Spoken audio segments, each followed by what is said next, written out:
Welcome to this courageous conversation. A courageous conversation helps us to engage in dialogue with people we don't normally speak to, about things we don't normally speak about, or with those we speak to all the time about topics we would rather avoid. Hi, it's Tim Mulvaney. Welcome to the Mulvaney Group and welcome to today's Courageous Conversation. Today's conversation is prompted by a couple of things. First, I got an email from Diversity Inc., because of course I subscribe. They talked about how the Wall Street Journal gets it wrong, white men don't legitimize diversity. So I was like, well, that was a curious headline. So then I looked up the article, which I had missed in the Wall Street Journal, but called Theory and Practice. Diversity Programs Look for Leadership from White Males.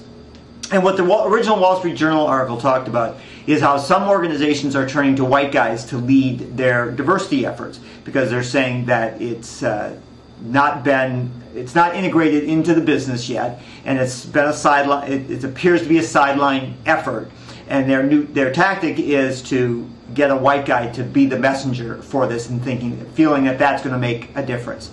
Diversity Inc. does not like that notion, and says that that is not a true thing.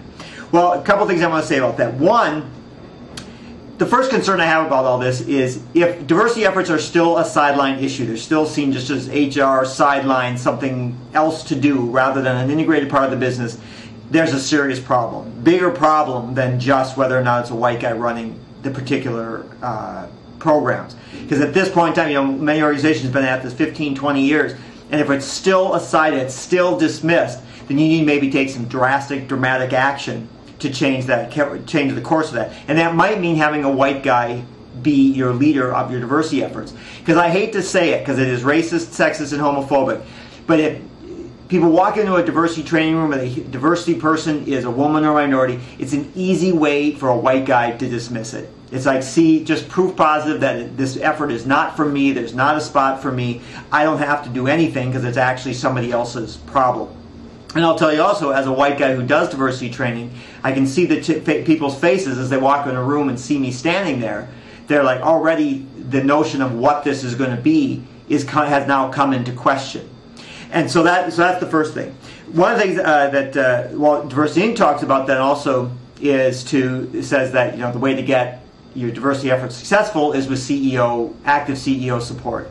We've been saying that for years too, and I don't buy that either.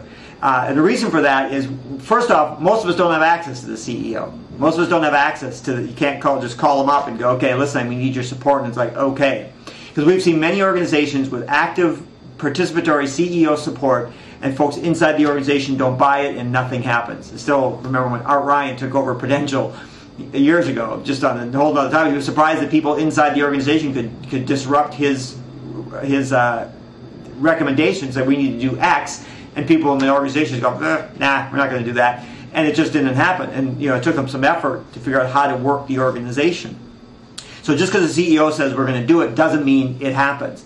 Because I've also seen organizations, and we've worked with a lot of organizations, where they've made some amazing progress deep inside the organization, almost on a clandestine basis, and made some amazing changes in terms of increasing their women and minority in leadership, and reducing their employee attrition, increasing their sales, all of those things. And the reality is we've been trying to get white guys in this conversation for a long time, and hearing that notion of they even talk about it's an unusual tactic. And Georgia Pacific talked about 63% of their workforce is white male. So if you're really trying to change the culture, we better find some way to make sure that 63% of their population is actually engaged in the conversation. And so the issue is there's all sorts of ways to do it.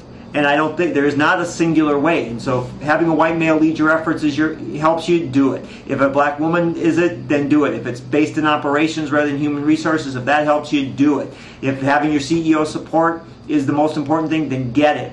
The point is to do what works for your organization. So this notion even underlying all this that there's some way to do it, or like this is okay and that isn't okay, does not make sense to me. So just my 2 cents of this particular conversation, this particular dialogue. There's some downloads, of course, for you as always. But thanks very much for listening. This is Tim Mulvaney, and I look forward to talking to you soon. Bye now.